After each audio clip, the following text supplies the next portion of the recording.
Cameras everywhere.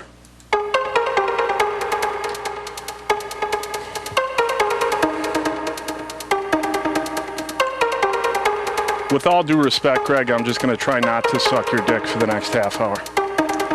My wife will appreciate that. And if she watches it, my daughter, I'm sure, will appreciate it. I don't know what... I'm very impressed with your body of work. Oh, thank you. I do have a body. It's taken 30 years to get there. At the expense of this body. Henry, what have you done with your life? Nothing. Well, it's a good place to start from. Best place to start. You're not going to get very far with your arms tied up like that. You'd be surprised. Okay, that's enough of that. Welcome to Big Words I Know by Heart, a program of rants, raves, faves, pet peeves, personal vendettas, celebrity interviews, and anything else we can fill the half hour with. My guest today gathers no moss, but a little bit of slime. You see what I did there? He's written, produced, and or directed over 24 films and shorts, including Slime City, Naked Fear, and Undying Love, and is the author of over 15 books, including The Julian Year, The Frenzy Way, The Jake Hellman Files, and Cheap Scares.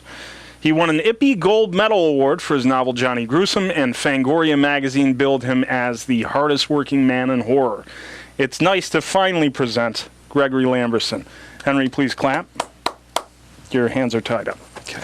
Tom, I think in 30 years of doing email interviews, podcasts, being here in the House of the Future, I've never had so much build-up and contact in setting up an interview in my life. In Rocky Horror, I believe they called it anticipation. No? Okay. Joining me again in the co-host hot seat is a man who's no stranger to the mouth of madness, Henry Gale. Thank you for having me, Tom. Greg, thank you for being here. Thank you. For my nonsense. Shall we begin? Henry Gale is the name of the doctor in Reanimator, the evil scientist. Oh. Really? Yes. Also, it's in Doctor... No. Island of Dr. Moreau? Wizard of Oz. Wizard of Oz. And Lost. Mm-hmm. It's a strange name that's everywhere. Yeah, and we just don't have time to go into it for you, Henry. And yet here you are in a straitjacket. Yes. It is a nice set piece, I'll give him that. Gregory? Do you prefer Greg or Gregory? I'm Greg. Okay. I went with Gregory on Facebook just to differentiate myself from other Greg Lambersons. Because I noticed as an author, it's Gregory. As a filmmaker, it's Greg. That's right. When I started out, I was very unpretentious, and I went with Greg. Once I became an author, I said, oh, well, now I'm important, and I have to be respected and taken seriously, so I will go with Gregory. My daughter calls me Greg Gory. When she's angry at you or when she's... Greg Gory. Oh, I get it. I'm not very fast at all. You're coming hot off of your novel Black Creek, your hit novel Black Creek. It's been out for about almost a year now.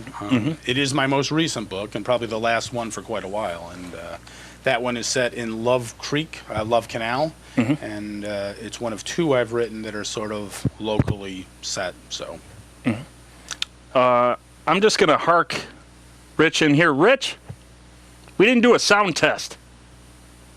Okay. Well, we'll continue.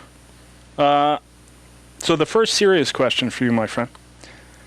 After writing novels for full-time for so many years, do you have an ironclad ritual every day? Do you shut the door on the wife and kid? And does everything go out the window if you want to take a movie break? My rule of thumb as far as writing goes is I start the book as close to my deadline as possible so that I have no choice but to work around the clock. Pressure and anxiety? Yeah. And which do you swear more at? A blank computer screen or the first draft of a manuscript? Neither. I don't believe in writer's block. And usually when I'm plowing through a draft, I tell myself during the process, oh my God, this has got to be terrible. It's going to need so much work when I move on to the second draft. And I'm usually pretty pleasantly surprised that my drafts usually just need editing. They need to be cut down. There's usually not a lot of rewriting. I don't have a lot of angst around writing other than getting started.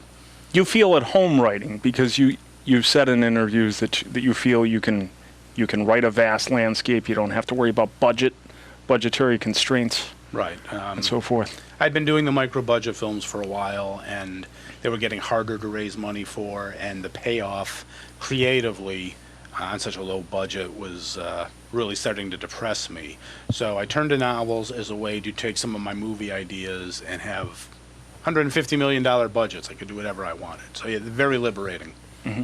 And the feeling I get is that Johnny Gruesome as a film had to be made. It was waiting to be made. It was screaming in your head to be made. Yeah, I kept trying to push it out of my head over the years because it's probably the least sophisticated of my books. It's a very simple EC comic style horror film. It probably has more in common with my movies than it does with my other novels. But the character just kept coming back to me, and he's sort of a sickeningly commercial creation that I just always felt could reach a wider audience. So. That reminds me of an intro by Anthony Burgess for Clockwork Orange. He said, "You never know which story of yours is going to hit." Yeah, same thing with film, music. I mean, I'm sure musicologists can name hundreds of top 10 hits that were supposed to be B-sides and no one believed in, and you just don't know what's going to connect. Henry, you want to throw in here? You brought some questions. You did some research. Oh, yeah. Most of it's about Killer Rack. Which was a lot of fun to watch. Great. A great deal of fun to watch. Great. It was great. Well, what do you have? Go. Hurry. Well, to start with, Comic Sans. I noticed all the subtitles in the beginning were Comic Sans. I always said for the longest time that Comic Sans was like Buffalo's typeface. Was that done on purpose? It was done on purpose, certainly. It wasn't, I didn't associate it with Buffalo necessarily, but it's a comedy, and that's sort of a goofy style font, and I thought it would get the film off on the right. Oh, it certainly did, yeah. Yeah, I had an immediate reaction, immediate reaction. Well, you're the first person to comment on that, so this was worth you bringing him into the conversation. You earned your seat at the table, for now. This comes compliments of John Renna. Would it be safe to, not the question, but the info, would it be safe to say that ice cream trucks are your number one arch nemesis on set? They are a problem, at least have been on 2 or 3 films. I like to shoot my films in the summer, now that I live in Buffalo especially. And you know, no matter where you go to shoot, sooner or later you're going to hear that dun dun dun dun dun dun dun dun dun dun coming along the street, and you gotta wait, and it stops, and it feeds the kids, and you wait. And John brought that up because on Slime City Massacre, which we shot at the terminal, the truck came by, and I sent him out in costume, which was sort of this Fagin-esque thing with skulls and a hunting knife added, and he's a big 6'4", I don't know, 500-pound He's daunting. man. So he terrified the ice cream driver who fled. Poor Mr. Softy. Well, coming out of the terminal, too, with all of its gory history. The last thing you expect to see when you're on one of those roads facing, the long field to the terminal is this hulking figure in a tuxedo with the sleeves torn off, carrying a knife and with a top hat that resembles, looks like it was made out of human skin stitched together. You're known as a very efficient director, too. You stay on schedule. Are you constantly keeping the shooting schedule in mind and moving things along? You sort of have a vision of where things need to go day by day on set? Well, I've learned through experience how much you should be able to get done during the course of the day. On Johnny Gruesome, which we shot in July, it was my first time directing a film that had a full crew. And every day, by the last 3 hours, I knew we were behind, and I would have to reconfigure what I had in mind. I'd have to simplify scenes, drop some setups. Usually it led to a creative solution in terms of camera movement or moving the actors, so I was always pleased with what happened. But day after day, it was still that challenge of meeting the clock. It's very important film scheduling, because if you're at a different location every day, you can't just suddenly say, oh, and tomorrow we'll carve out 5 hours so we can take all the equipment back to the location we were at yesterday. So you really have to stay on top of things to meet the deadline. And with Gruesome, too, you actually got permissions to use a school. Yeah, it was hard getting a school. We went to a bunch. I've never heard of this. I mean, you see horror films all the time set in schools, and people don't have a problem with it, and we were paying for the location. We were paying $500 a day for any location we used. Holy crap. And they kept turning us down one after another, including the Kenmore Middle School that had just closed down. They were selling, They were selling the school, and they were worried about my film being bad for their image. And, I've dealt with artistic discrimination all my life. I know some people just get very queasy around the idea of horror, but asked to read the script or something. And in fact, the guy at Kenmore Googled me, and he saw that I made a film called Killer Rack, and I think that was it for him. I thought, and I'm going to get in trouble for this, too. I felt watching Killer Rack and even Slime City that the sound and the cinematography were head and shoulders above a lot of what I've seen from local or indie directors. Well, I'm glad you could see that in Slime City, because, it's an old film, and the transfers, there's like a little wear and tear on the prints and stuff. And it was well shot, though. Yeah, thanks. My partner at the time was the cinematographer, and we shot it on 16mm film, which, was unheard of for like a 21-year-old. These days, I know lots of people in that age bracket that can do a feature film using the technology that's available. Mm-hmm. But to raise the amount of money to shoot a feature on 16mm was kind of impressive back then for a 21-year-old. I got to say, the kids today, they're all about that Final Cut Pro. They go gaga for the Final Cut Pro. Well, they're much more technically advanced and sophisticated than I've ever been. And on my films, I always rely on someone else to shoot them, someone else to edit them. I know my limitations. I know what my strengths are. I'd rather work with people that can bring their A game to those positions. But I think a lot of the younger guys today, they're learning this technology very young, and they're proficient at it by the time they get to be 22, 23. They can switch from this position to this position, and I think it's pretty impressive. Certainly some of them are maybe over-fixated on some of the tricks that are available to them, like running scratches through the film and stuff like that. I run a film festival, so I watch about 300 films a year that are submitted to the festival. A lot of them are short films. And I do get tired of seeing some of the same tricks used over and over, and they tend to be overused in addition to being used. Are your eyes bleeding at the end of the submission process, the screening process? It's pretty rough by the end. Every year it starts off the same thing. I have a partner, Chris Cioli, and as the first few submissions for the year come in, we watch them and say, okay, I'm going to keep up on them this time. I'm not going to let 4 months go by without watching a film and then suddenly I have 100 to watch. And that's what happens every year. Now, would you say that Himalayan yogurt contains less calories than non-fat Greek yogurt? And are there any Him-Fro-Yo stands in the area? No and no. Very succinct. How would your 1999 film Naked Fear be different if it were an elementary school puppet show? I think it's a valid question. The acting would be less wooden? I think the real culprit in that movie was stonewashed jeans. Well, thank you for bringing up Naked Fear, which people can actually watch on Amazon Prime. It's the first one of my films that's so accessible to just about anyone. My daughter's art teacher commented on it the other day, which threw me for a loop. I shot it on a format called High 8, which was going to revolutionize film the way digital ultimately did. And it was a horrible format with all sorts of dropouts and problems, and it was just a tough film to make on $7,000 even back then. Jeez. I wonder, too, with your book, The Julian Year, that had a branching storyline, how you feel that'll be viewed, that format, or the novel will be viewed 10 years from now or 20 years from now. Well, the format is dead. They paid me quite a bit of money to write this first one, a book that seamlessly branched off and told multiple versions, and it was a year of writing.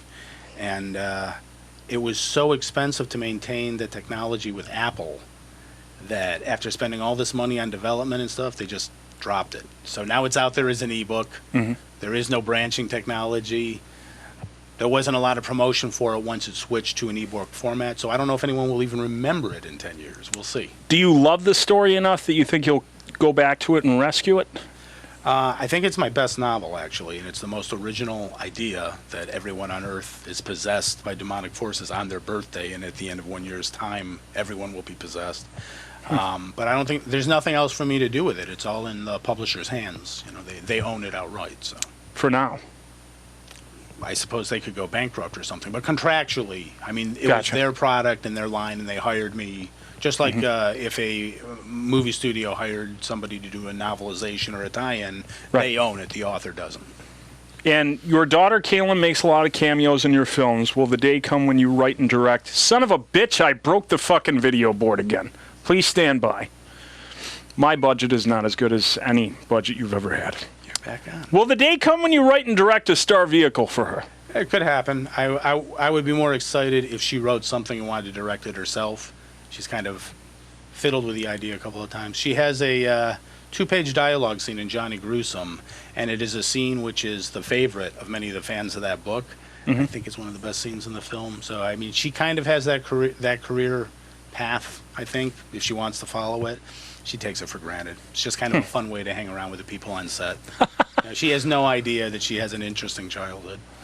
Absolutely. And you were a stay-at-home dad, right? While you were writing full-time for a career, you raised her, correct? Yeah, I had one book published, Personal Demons, the first of my Jake Hellman novels, and it was put out by a small press, which, that means people will read it if you're lucky. It got good reviews, but I knew I had to do more, so I decided to turn Johnny Gruesome into a novel, and she had just been born, and I was working at Dipson at the time. I love the guys who run the company. Shout out to Dipson. Mike and Brian.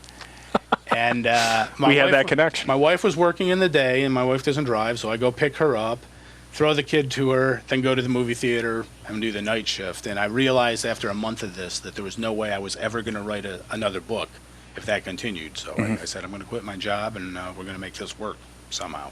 And it kind of did. Now, which do you suppose is more unscrupulous and underhanded, Hollywood accounting or federal defense accounting?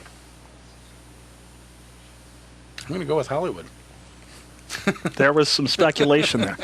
And what can you tell me about my life for $1?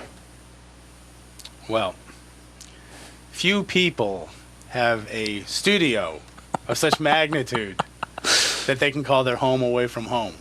So I only hope that you have an equal luxury to your environment when you do go home. I live in a shantytown. Henry, what do you have? But do you have satellite? I have Netflix. Henry, you have a lot of questions. I'll give you another one. What do you got? Practical effects or CG? It seemed like you had some mixed effects in Killer Rack. Yeah, I like practical effects, and I think the fans of my films do, but there are times where it just makes sense to use digital, and I think when you use them together is when it works the best. So my fiance wanted me to ask, for the bedroom, we'll say, reveal scene, the initial one, was that CG or was that practical effects? That was both. The breasts, which are very lumpy and lopsided, were glued on to Jessica, our lead actress, but... Great job, by the way. She was fantastic. She's fantastic. But actors have this crazy, stubborn quality that they need to continue breathing, and that was causing the seams of the latex to peel all around her. So we had to use CG to smoothen it out. All right. Okay. It wouldn't have worked without the CG. Chris Cosgrave is a local artist, and he has saved a number of effects in my films. Debbie Rochon was electric too. Terrific. I've directed her 3 times, and I think we've worked on 6 or 7 films together, so I know her really well. And she had told me the first time we worked together on Slime City Massacre, I asked her what part had she never played that she really wanted to, and she said a mad scientist. And I got 1 page into Paul McGinnis's script for Killer Rack, and I said, Dr. Kate Thulu, that's going to be Debbie. And she was brilliant. The crab walking back out the door was really comical. And that was hers. She brought a lot of physical things. Throwing herself on the floor and stomping, these are things that she came up just so that it didn't feel like a play so much. Because Paul was involved with theater for a long time before he tried writing a script, and he tends to write really long, talky scenes, and we were just looking for some ways to make it more visual. And for those of you watching on cable or who are new to the show, there is a bonus clip. It is Big Words Video 34.1. on your YouTubes. Greg was kind enough to share a music video from Killer Rack. Musical sequence.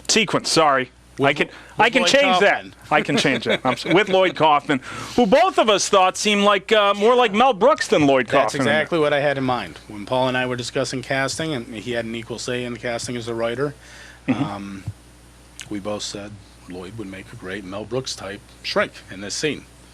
And he always gets a laugh. And Marv Wolfman is one of your heroes. He is. Have you run into him at some of the conventions that you've been at? When my publisher Medallion took me out to Book Expo America in L.A. They were giving away free copies of Johnny Gruesome, and Marv Wolfman came up to get a free copy, and I got to talk to him for about 10 minutes. And it's true, his Tomb of Dracula comic from Marvel was amazing, as influential to me as any movie I've ever seen. Were you into Werewolf by Night in the 70s? Yeah, I read all the supernatural. I mean, I read just about every Marvel comic there was in the 70s. That was my era. So. And was the Bartles and James side project a rumor in the wake of Killer Rack? And if not, will it be a sequel, prequel, reboot, or animated series in the vein of Clerks? Well, there is talk among Bartles and James, Michael O'Hear and Alexander McBride, about maybe doing a web series with those characters in different scenarios. Nice. I think the characters are beloved enough by the people who have seen it so far that there's juice to be had there. Do you have points on the back end? The back end is mine. It's other people have points on the back end, but the whole back end is basically mine. As a fellow member of the... I've always been an ass man. I like it. I am the ass man. As a fellow member of the Brotherhood of Movie Theater Managers, I pray that you can answer this question. Why do women treat the bathrooms like barnyard animals? Oh, my God. Dear Lord. Let me tell you, one of the theaters I managed was the Paris Theater in New York City. Very classy theater. It's owned by a real estate magnate who owns the 9 West building with the red 9, Superman. Okay. Movie. And I won't go into the details, but I ended up suing them. It was a precedent-setting federal civil rights case where I was the plaintiff and I won, and some good came out of it. But during the course of the trial, it kept coming up time and time that in the bathroom of that theater, it was a 500-seat theater with a stairway that led down to just 2 stalls in the ladies' room, and the line of women for a sold-out show would go up. And more than once, women pooped on the floor, and our staff had to go and clean it up. It's horrible. That's the thing. When my lawyer was interviewing the jury members after the trial, just to see what their reaction was, one of the women said, "If we had to hear one more time about women shitting on the floor in the Paris Theater, I would have pulled my hair out." So yes, it's a common problem. You'd think it'd be the other way around. You really would. You would. It's like hot tuna left on a radiator, and I'll leave it at that. I'll explain it to you, though, Tom. The ladies' room do not have urinals in addition to stalls. They only have the stalls. Perhaps bidets? That's for another episode. It's for another episode, I guess. As a fan of... You might get offended by this. As a fan of Salem's Lot, would you agree that Stephen King's balls fell off as a writer after he got hit by that van? I don't know if they fell off, but they certainly got bigger and bigger, and the books got longer and longer. I gave up on Stephen King probably after It. Bag of Bones for me, just tapped out. Yeah, I did read that. I mean, people love him. I'm probably not seeing something that's there. I'm not being diplomatic. I love the books of his that I love, and then I just lost interest. I don't know if it's because of the accident or not. Clive Barker broke my heart, too, with Mr. Be Gone. Dog shit. I didn't read Mr. Be Gone, but I've got to say, when I read The Secret Show, is that what it was called? Great and Secret Show, yes. Secret Show, and found out it was just like the first book of a series, and it was that thick. I don't have time. Yeah, you're a busy guy. You're an incredibly busy... I don't even know how you sleep. You've got Buffalo Dreams, you've got the films, you've got the books. During Buffalo Dreams, there's about a 2-month period there where I get 3 hours sleep a night. That seems fair. 5 is normal for me. I think that's pretty good. If I sleep more than 6, I feel like I'm missing part of what's left of my life. I don't like to sleep a lot. The missus is probably on you to keep up around the house, do your half? No? You may find this hard to believe, but I'm sort of a stubborn guy, and she kind of knows how to put up with me and what not to push for. And what I got that impression. It takes a lot to live with Greg Lamberson. She should be interviewed, not me. She could tell stories. She's a saint. We'll leave it at that. She generally is, yes. David Fincher has his Finch mob of regular characters while you have your magnificent Lambersons. Are you comfortable with your team of perennial actors and producers? Do they grasp your expectations going into a project, or is it more than that? I do like working with the same people, especially if you know they're reliable. I had a stable of actors that I worked with when I was in New York City, and since coming to Buffalo, I've formed a similar stable. On Johnny Gruesome, we had a bigger budget and we had some SAG actors, but I still had small roles that most of my regulars could play. And everyone who's seen the rough cut thinks that they all acquitted themselves very well among the professional actors. I like that whole idea of having a troupe and using people in different capacities in different films. You strike me as a guy who's always looking forward, too. A big picture guy who, I'm not just worried about getting to this stage. I'm thinking about how will this affect the project after that, and how will that enable me to make this. Sometimes that works, and sometimes it doesn't. And we talked about the sequel to Johnny Gruesome right before we started taping. Is that going to launch as a novel or a film first? Or both? Well, the sequel is essentially scenes from the novel that I couldn't use in the film. So it would not make sense for me to go back and rewrite those scenes in a sequel. So if I were to write a novel version first, it would be a fairly slim book compared to my other ones, I think. I see. Henry, what do you have? Armin John Petrie and Joe Rosler. How long did it take them to write the soundtrack? You had a substantial amount of songs made for the soundtrack. This is true. Armand Petrie recorded some of the best songs for the Goo Goo Dolls and 10,000 Maniacs, and he teaches at Fredonia University. And Joe Rosler is the musical arranger for Manowar. Oh, so really? Wow. These are two of the best guys at what they do in Buffalo. And there is quite a bit of professional music recording going on around us that we don't even know about, studios in this town and that town. It's kind of crazy. They're really talented, and I got to know Armand through his wife, Kim, who had some small parts in my films, Dry Bones, and she was in The Legend of Six Fingers, which I produced. And one day he was bringing my daughter home because they were babysitting her. And I knew that he liked horror because he had recorded a lot of commentary tracks for Cineaste DVDs. So, I mean, he really is a horror fan. And he walked into the house and he said, "Are you really making a movie about killer boobies? I have to do this."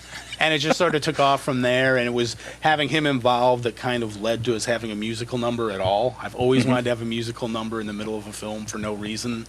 And this was the opportunity to do that. They're really talented guys. It took 6 months start to finish the whole film, and their score was in there. So I'm really, not only do I get people, I have a knack for convincing musicians to work for me dirt cheap or for free, but I also say, and I need it all next month. That's demanding. Now on Johnny Gruesome, I'm letting it take longer because it's really going to be an impressive, important score for a horror film. I think it's a score that deserves a film much better than what I'm capable of making, and I'm just giving them some extra time to nail it as good as they can. Will you be dropping the album on the iTunes, the soundtrack? They will be.